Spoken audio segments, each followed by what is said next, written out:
Battle of the Bulge wasn't just a war epic. It was Dwight D. Eisenhower's worst nightmare, so historically inaccurate, the former president came out of retirement to denounce it publicly. A film shot in sunny Spain, masquerading as snow-covered Belgium, Warner Brothers and Columbia's competing Bulge productions, triggering a $1 million lawsuit that temporarily blocked the film's marketing, and Henry Fonda's 59th movie that he called crap, but filmed anyway because his managers demanded box office insurance for his theater career. Behind the Ultra Panavision, 70 tanks rolling across arid Spanish plains, lay a production where Richard Fleischer pulled out before filming over creative differences, where Robert Shaw dyed his black hair blonde to play a fictional SS commander based on Joachim Peiper, who threatened lawsuits if his name appeared, where white marble dust created artificial snow until real snowfall buried the production for 5 weeks, and where Major General Meinrad von Lauchert, who commanded the actual German tank division in 1944, served as technical advisor to the Hollywood Recreation. What audiences saw was a 3-hour condensation of a month-long battle fought across 3 countries, premiered on December 16,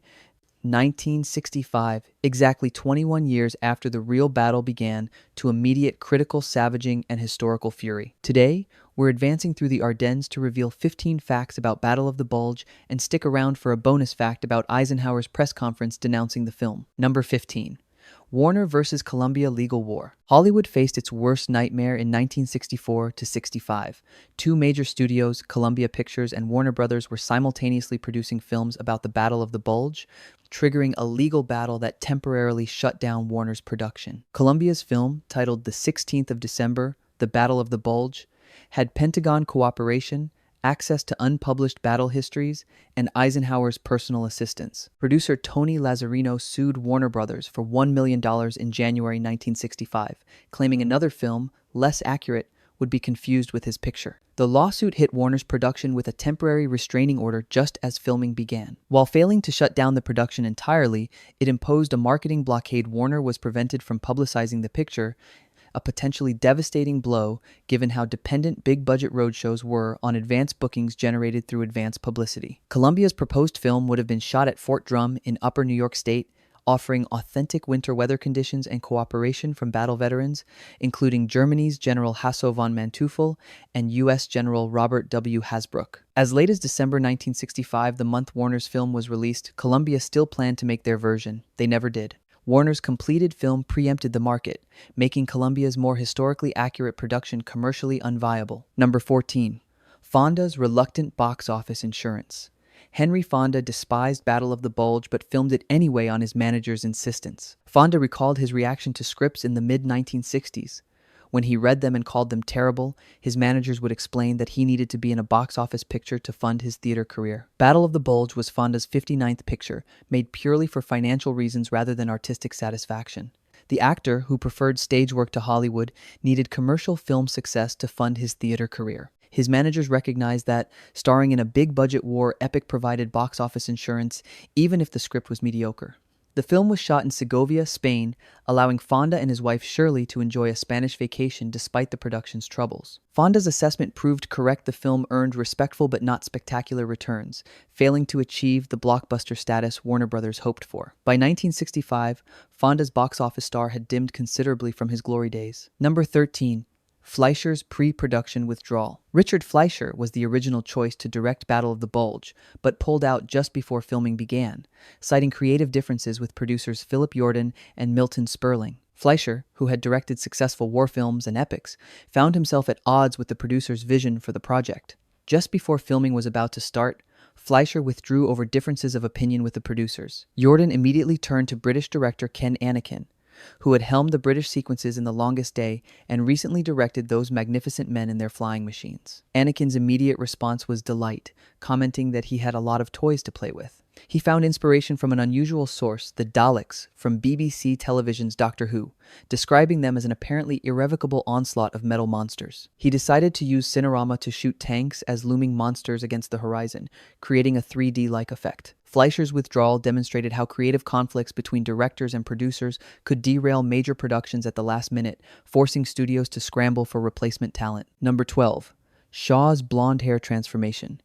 Robert Shaw dyed his naturally black hair blonde to play Colonel Hessler, the fictional SS Panzer commander who spearheads the German offensive. The character was based on Joachim Peiper, one of the most important SS commanders in the actual Ardennes battle. Peiper was still alive in 1965 and threatened the producers with a libel lawsuit if his name appeared in the film. To avoid legal complications, the producers changed the character's name from Peiper to Hessler, while keeping the character obviously representative of the real commander. Peiper did not want his role in the battle shown, and even threatened the movie makers with a libel suit. The producers then decided to change the name from Peiper to Hessler, but the character is fairly obviously meant to be representative of Peiper. Shaw's blonde transformation was essential to the portrayal. Peiper was known for his Aryan appearance, and Shaw's dark Mediterranean features required chemical alteration to match the SS ideal. This was Shaw's first major studio lead role, launching him toward international stardom in A Man for All Seasons the following year, and eventually Jaws. Number 11.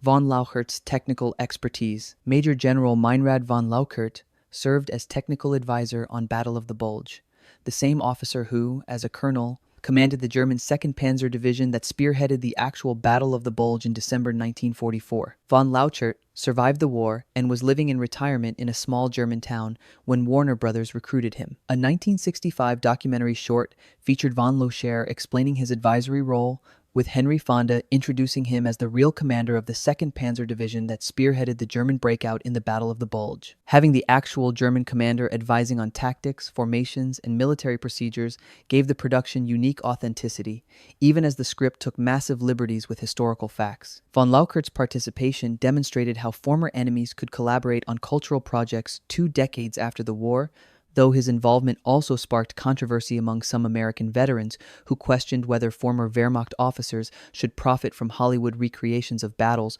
where Americans died. Number 10. Ultra Panavision 70 format. Battle of the Bulge was filmed in Ultra Panavision 70 and exhibited in 70mm Cinerama, making it one of the largest format productions of the 1960s. Ultra Panavision used anamorphic lenses to create an extraordinarily wide 2.7 6:1 aspect ratio, even wider than standard 70mm presentations. The format required specialized equipment and exhibition capabilities, limiting the film to roadshow presentations in major cities equipped with Cinerama theaters. Cinematographer Jack Hildyard worked meticulously with director Ken Anakin to ensure each shot dynamically portrayed both combat intensity and emotional weight. The wide format proved ideal for staging massive tank battles, with dozens of vehicles visible simultaneously across the frame. Anakin used the Cinerama format to shoot tanks looming up as monsters against the horizon, creating an overwhelming visual spectacle. The technical specifications meant Battle of the Bulge looked spectacular in properly equipped theaters, but suffered when shown in standard venues or on television, where the wide compositions were cropped and the visual impact diminished. The Ultra Panavision format represented Warner Brothers' commitment to theatrical spectacle that television couldn't match. Number 9. Spain masquerading as Belgium. The film was shot entirely in Spain, specifically in Madrid, and the Sierra de Guadarrama mountain range locations that bore no resemblance to the rugged, heavily wooded Ardennes forests of Belgium, Luxembourg, and Western Germany, where the actual battle occurred. The film was actually shot on location in Madrid, Spain, and the Sierra de Guadarrama mountain range of the Iberian Peninsula. The geographical deception infuriated veterans and critics. The real Ardennes featured dense forests, rolling hills, and narrow roads, claustrophobic terrain that favored defensive warfare. Spain's Sierra de Guadarrama offered open, arid landscapes with scattered vegetation, looking nothing like winter Belgium. The terrain shown in the movie was not really like the battlefield, and this was a major weakness in the movie. At the time, it was noted by many movie critics, and this glaring inaccuracy infuriated many veterans of the battle. Spain's Mediterranean climate also prevented authentic winter filming. While there was snow, the actual Ardennes battlefields were covered deep in snow. The production used Spain because Franco's government provided military cooperation, and the country's low costs made large-scale productions affordable. Number 8. Marble dust and real snow.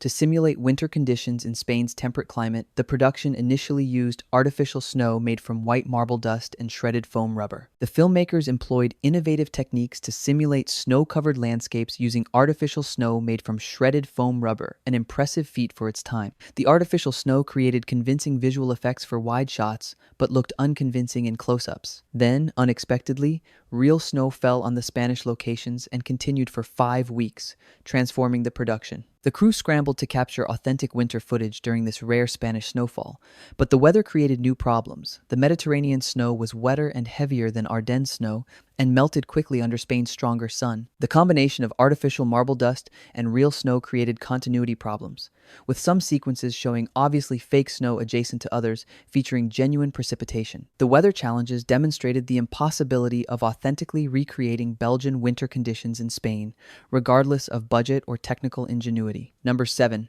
December 16, Anniversary Premiere. Battle of the Bulge had its world premiere on December 16, 1965, exactly 21 years to the day after the actual battle began on December 16, 1944. The premiere occurred at the Pacific Cinerama Dome Theater in Hollywood, California, with typical television glamour celebrating what was intended as Warner Brothers' prestige roadshow release. The world premiere of the movie was in Hollywood, California, at the Pacific Cinerama Dome Theater. The premiere, on December 16, 1965, was the 21st anniversary of the Battle of the Bulge. The anniversary timing was deliberate marketing, connecting the film to the historical event while veterans' memories remained vivid. The strategy backfired. The anniversary premiere meant veterans and military historians paid closer attention to the film's historical accuracy, immediately spotlighting its numerous inaccuracies. What Warner Brothers intended as respectful commemoration became a lightning rod for criticism when veterans recognized how little the film resembled their actual experiences. The Cinerama Dome, designed specifically for wide-format presentations, showcased the Ultra Panavision 70 cinematography at its best, though the technical spectacle couldn't overcome the historical liberties. Number 6. No senior Allied leaders. Unlike most World War II epics, Battle of the Bulge contains virtually no portrayals of actual senior Allied leaders, civilian or military. Eisenhower, Patton, Montgomery, Bradley none appear, replaced by fictional generals played by Robert Ryan and others. This was presumably due to controversies surrounding the battle both during and after the war. Multiple sources confirmed this unusual choice. Allied forces ultimately won the battle, but the initial German counteroffensive caught them by surprise and caused massive casualties, embarrassing facts that complicated heroic narrative. The film also omits General Patton's Third Army relief of Bastogne, one of the battle's most celebrated moments. British participation is entirely absent despite their significant role. Eisenhower's controversial decision to temporarily transfer command of 2 American armies to British Field Marshal Montgomery goes unmentioned, as the film implies an entirely American operation. By fictionalizing all command structure, the producers avoided potential lawsuits from living commanders or their estates while sidestepping political controversies about who deserved credit or blame. The choice made historical analysis impossible. Audiences couldn't judge how accurately the film portrayed actual commanders when no actual commanders appeared. Number 5. All-star cast assembly. The cast included Henry Fonda, Robert Shaw, Telly Savalas, Robert Ryan, Dana Andrews, Charles Bronson, James MacArthur, and Ty Hardin, an ensemble of established stars and rising talents assembled to justify the roadshow ticket prices. However, by 1965 standards, this wasn't truly an A-list cast. Of the Battle of the Bulge contingent, only Henry Fonda could truly be called a current star, although his box office star had considerably dimmed. Former stars Robert Ryan and Dana Andrews were now supporting actors. Ty Hardin was best known for television. Charles Bronson had not achieved top billing, and while James MacArthur had done so, that was in youth-oriented movies. Italian actress Pier Angeli was announced as the only principal female role, playing a French woman, though female roles were minimal in the male-dominated war epic. The ensemble approach spread screen time among multiple characters, preventing any single performance from dominating. This democratic casting reflected the film's emphasis on military operations over individual heroics. Number 4. Benjamin Frankel's epic score. British composer Benjamin Frankel created the orchestral score for Battle of the Bulge, bringing his experience scoring war films and historical epics to the production. Frankel's score emphasized martial themes and heroic brass during American sequences, while incorporating more ominous Germanic motifs for the German offensive. The music had to sustain dramatic tension across a 140-minute running time, supporting both intimate character moments and massive tank battle sequences. Frankel was a respected British composer who had scored numerous films and would later compose concert music. His Battle of the Bulge score represented professional Hollywood craftsmanship, effective without being particularly memorable or innovative.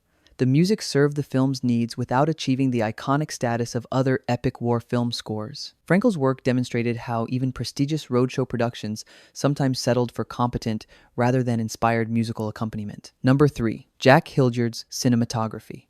Cinematographer Jack Hildyard shot Battle of the Bulge, bringing his experience from major epics to the Ultra Panavision 70 production. Hildyard faced unique challenges shooting in Ultra Panavision's 2.76:1 aspect ratio. The extraordinarily wide frame required careful composition to avoid dead space, while ensuring important action remained visible. Cinematographer Jack Hildyard worked meticulously with director Ken Anakin to ensure that each shot dynamically portrayed both combat intensity and emotional weight. Hildyard used deep focus cinematography to keep both foreground tanks and background action sharp simultaneously, creating layered compositions that took full advantage of the wide format. The tank battle sequences demonstrate Hildyard's skill. Dozens of vehicles maneuver across the frame in choreographed chaos, every element visible and comprehensible. His lighting created harsh, contrasty imagery that emphasized the mechanical brutality of armored warfare. Hildyard's work earned no Oscar nomination, despite its technical sophistication, overshadowed by other 1965 cinematography achievements. Number 2. Operation Greif depicted accurately. While the film took massive liberties with most historical facts, it did accurately portray Operation Greif, the German plan to use English-speaking soldiers in American uniforms to capture bridges and spread confusion behind American lines. The movie does accurately show the importance of German covert operations in the opening stages of the battle. Operation Greif was codenamed after the mythical Griffin and involved specially trained German commandos dressed as American MPS operating behind U.S. lines to seize key bridges over the Meuse River and disrupt communications. The film shows these infiltrators causing chaos, one of the few elements that matches historical reality. The German planners knew that speed was of the essence and that they needed to act quickly. They had to seize certain key bridges over the Meuse to allow the heavy Tiger tanks to advance. The Nazis had detachments of English-speaking soldiers dressed in the uniforms of American MPS. This operation was codenamed Operation Greif. The accurate depiction of this covert operation demonstrates that the producers did some historical research, even if they chose to ignore most of it for dramatic purposes. Number 1. Condensing month into 3 hours. The producers attempted to condense the Ardennes counteroffensive, a World War II battle that stretched across parts of Germany, Belgium, and Luxembourg, and lasted nearly a month into under 3 hours. The producers tried to condense a month-long battle into 3 hours. The battle extended across sections of Germany, Belgium, and Luxembourg. This compression required massive simplification. The real battle involved hundreds of thousands of troops across a front spanning 80 miles, with countless individual actions, command decisions, and tactical developments. The film reduced this complexity to a handful of characters and locations, focusing on fictional Colonel Hessler's Panzer offensive against fictional American officers. Entire critical elements disappeared: Patton's Third Army relief, British participation, the Malmedy massacre, the Siege of Bastogne. The producers acknowledged this in the end credits, claiming they had reorganized the chronological order of events to amplify the remarkable story for the moviegoers. This admission essentially confessed that entertainment value trumped historical accuracy. The condensation made the battle comprehensible to general audiences, but infuriated military historians who recognized how much crucial context and complexity had been eliminated for dramatic simplification. Bonus fact: Eisenhower's public denunciation. Former President Dwight D. Eisenhower, Supreme Commander of Allied forces during World War II, and the strategic mind behind the Allied response to the German offensive, came out of retirement to hold a press conference specifically to denounce Battle of the Bulge for its historical inaccuracies. Battle of the Bulge was so historically inaccurate that President Eisenhower came out of retirement and held a press conference just to denounce the film. Eisenhower's fury focused on the film's geographic inaccuracies, its omission of British forces, its failure to show his command decisions, and its simplification of complex military operations into Hollywood spectacle. For the man who actually commanded the Allied response to Germany's last major offensive, watching Hollywood's fictionalized version must have been infuriating. Eisenhower's public denunciation gave veterans and historians permission to savage the film, transforming critical nitpicking into a coordinated assault on the production's credibility. Warner Brothers had hoped the anniversary premiere would generate respectful coverage. Instead, they faced a public relations disaster: formats, anniversary premieres, all-star casts applied to material that required impossible compromises. Filming Winter Belgium in sunny Spain, condensing a month into 3 hours, eliminating all senior Allied leaders, watching real snow fall on marble dust, defending against lawsuits from both Columbia and Joachim Peiper, every choice prioritized spectacle over accuracy. Henry Fonda called it crap but filmed anyway. Richard Fleischer walked away. Robert Shaw dyed his hair. and Eisenhower emerged from retirement to denounce the whole enterprise. The film made modest returns, played roadshow engagements, then faded into television and home video where its ultra-Panavision spectacle was cropped into meaninglessness.